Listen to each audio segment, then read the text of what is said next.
بسم اللہ الرحمن الرحیم۔ السلام علیکم، میں ہوں doctor Raja Mehdi Hasan, chief consultant cardiologist. World heart day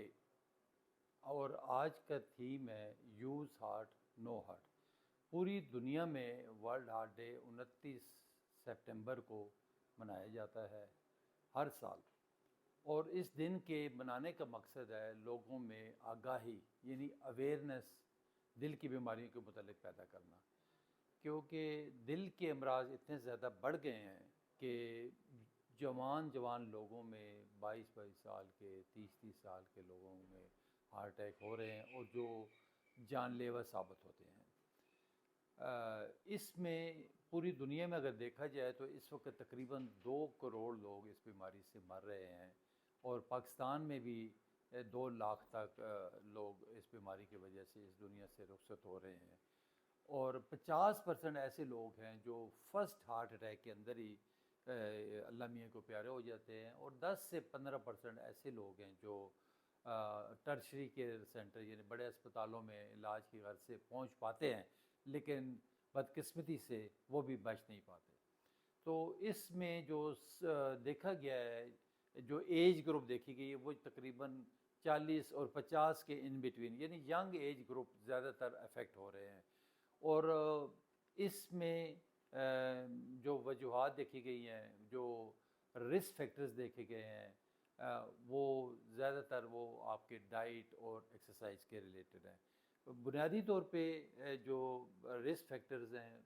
جو بیماری کا باعث بنتے ہیں، جو ہارٹ اٹیک کا باعث بنتے ہیں، وہ کچھ ہیں موڈیفائبل رسک فیکٹرز، جس میں ہائی بلڈ پریشر شامل ہے، شوگر شامل ہے، شوگر کی بیماری،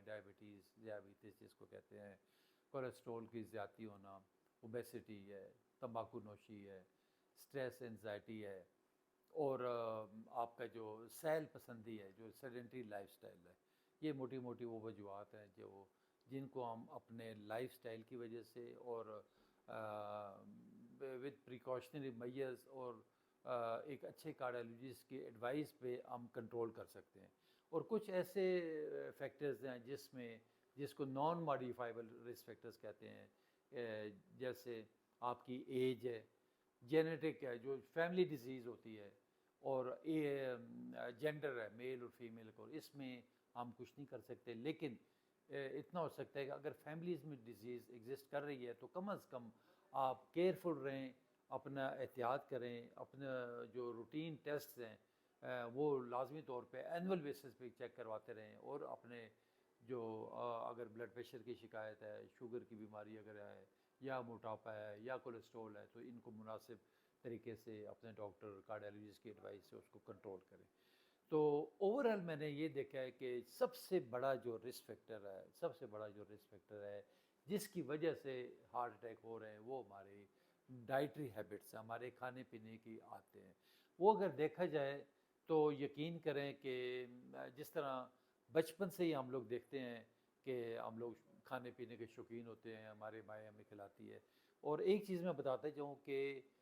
جو کولیسٹرول کی جو زیادتی ہے، یا جو ایتھیروما یا ایتھیروسکلیروسس جس کو ہم کہتے ہیں، یا جو پلیک بنتا ہے جو ہماری دل والی شریانوں کے اندر، وہ 20 سال سے بھی کم عرصے میں، فرض کریں یہ ہماری دل کی شریان کا ایک کراس سیکشن ہے، تو اس کی اندر والی جو لیئر ہوتی ہے نا، جو انٹیما جس کو کہتے ہیں، اس کے اندر ایک یوں تہ سی بن جاتی ہے، ایک دھاگا سا بن جائے گا وہ، اور with the passage of time جو وقت گزرتا ہے، جس طرح بچپن میں ہماری مائیں ہمیں چوریاں کھلاتی رہی ہے، پراٹھے کھلاتی رہی ہے، اور چکنائی والی چیزیں اور گھی، دیسی گھی اور ساری چیزیں کھلا کے،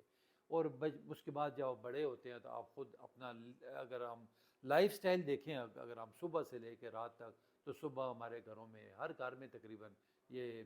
آملیٹ بن رہے ہیں، فرائی انڈے ہو رہے ہیں، یہ حلوہ پوڑیاں چل رہی ہیں، پراٹھے چل رہے ہیں، کچھ آلو والے ہیں، قیمے والے ہیں، یہ ساگ والے ہیں، یہ سادہ پراٹھے ہیں۔ پھر اس کے بعد دیکھیں جو زیادہ شوقین لوگ ہیں تو وہ کوئی سری پائے کھانے جا رہے ہیں، تو کوئی مغز کھا رہا ہے، کوئی گردے کلیجی، مطلب ساری چیزیں وہ ہیں جو سیچوریٹڈ فیٹس کے سے بھری ہوئی ہوتی ہیں، اور ان سب کے اندر ٹرائیگلیسرائڈز اور کولیسٹرول موجود ہوتا ہے۔ اس کے بعد دیکھیں تو دوپہر کے وقت دفتروں میں دیکھ لیں، گھروں میں دیکھ لیں، جنک فوڈ چل رہا ہے، pizzas, burgers, KFC، make Donald, گھروں میں فون کر کے منگائے جا رہے ہیں، دفتروں میں بھی یہی کھائے جا رہے ہیں۔ رات کو دیکھیں لوگ اپنے آفس ٹائم کے بعد فیملیز کے ساتھ ہوٹلنگ کر رہے ہیں، ادھر بھی دیکھیں تو آپ کی یہ کڑھائیاں چل رہی ہیں، شنواری چل رہے ہیں، اور جتنی بھی چکنائی والی چیزیں ہیں وہ ساری بلا دھڑا دھڑ چل رہی ہوتی ہیں۔ مقصد صرف یہ ہے کہ یہ جتنی بھی چیزیں ہم، اور یہ ہماری ڈیلی روٹین ہے، ڈیلی روٹین ہے، اور جو چیز ہم کھاتے ہیں بالکل یہ ہمارے اندر جا کے اسی طرح جم جاتی ہے، جس طرح کچن میں اگر ہم دیکھیں کہ جس طرح چولہے کے پیچھے آپ دیکھیں جہاں پہ ہماری خواتین کام کرتی ہیں، تو اس دیوار کے اوپر آپ کو لگے گا کہ آئل اور گھی سارا اس کے اوپر وہ چمٹا ہوتا ہے، اس پہ لگا ہوتا ہے، اور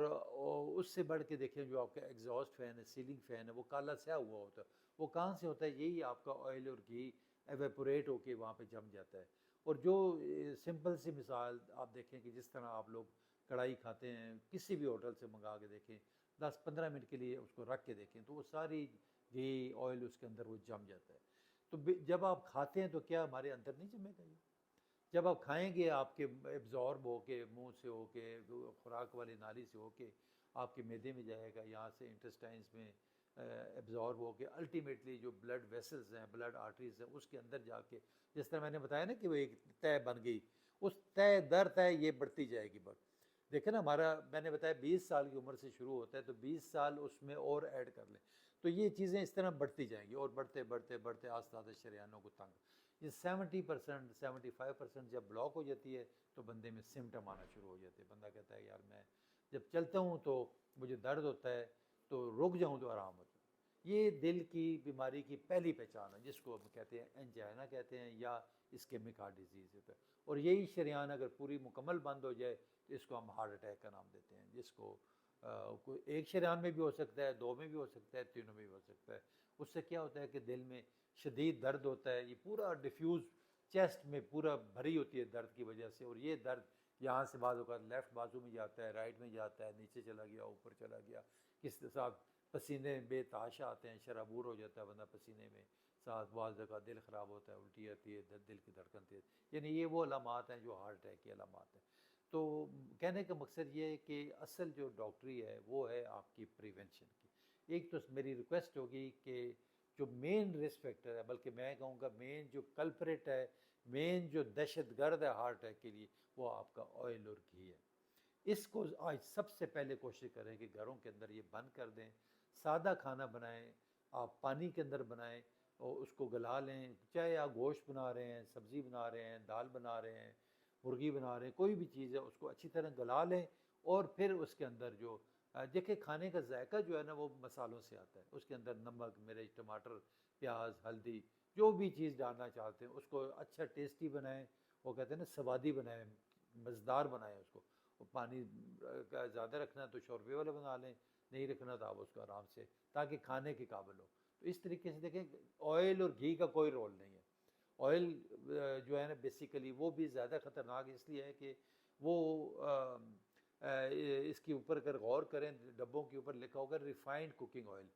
کیونکہ اس کا مطلب ہے کہ اس میں پروسیس کیا گیا، وہ خطرناک ترین چیز ہے، اس میں کیمیکل ڈالے گئے ہیں، تو اس لیے جو ہے نا کہ وہ کیمیکل ڈال کے اس کا صرف کلر چینج کیا گیا۔ تو یہ اس کو آج سب سے پہلا کام یہ کریں کہ اس کو سٹاپ کریں، سادہ کھانا بنائیں، روزانہ 40 سے 50 منٹ واک کریں، برسک واک کریں، خالی پیٹ واک کریں، اور اگر کسی کو sugar, blood pressure, high blood pressure, cholesterol زیادہ ہے تو اس کو کنٹرول کریں with the help of competent cardiologist. ٹھیک ہے، تو یہ ساری چیزیں وہ اور اس سے بڑھ کے کھانے کے جو ہے نا کوشش کریں گے، ایک تو یہ چکنائی والی چیزیں ہیں، دوسرا ٹائم پہ کھانا کھائیں، صبح اور شام کھانا کھائیں، لیٹ مت کھانا کھائیں، ارلی کھائیں، مغرب کی نماز کے ساتھ 7 سے 8 بجے سے زیادہ لیٹ مت ہوں، کیونکہ اس کے لیے ایبزارب ہونے کے لیے کم از کم 2-2.5 گھنٹے آپ کو چاہیے۔ تو جو لیٹ نائٹ کھاتے ہیں ان کے لیے بھی مسائل پرابلم بنتے ہیں۔ تو باقی جو رسک فیکٹرز ہیں ان سب کو بھی کنٹرول کریں، اسموکنگ اوائڈ کریں، کسی قسم کی ٹوبیکو نہ لیں جس کے اندر سگریٹ ہے، حقہ ہے، نسوار ہے، چلم ہے، بیڑی ہے، شیشہ ہے، ایون ای سگریٹ ہے، یہ سارے خطرناک ترین چیزیں ہیں، اس میں نکوٹین ہوتی ہے، یہ بھی جا کے اسی طرح جو ایتھیروسکلیروسس پروسیس اس کو جا کے انہینس کرتی ہے، اس کو بڑھاتی ہے، اور ہارٹ اٹیک میں یہ لوگ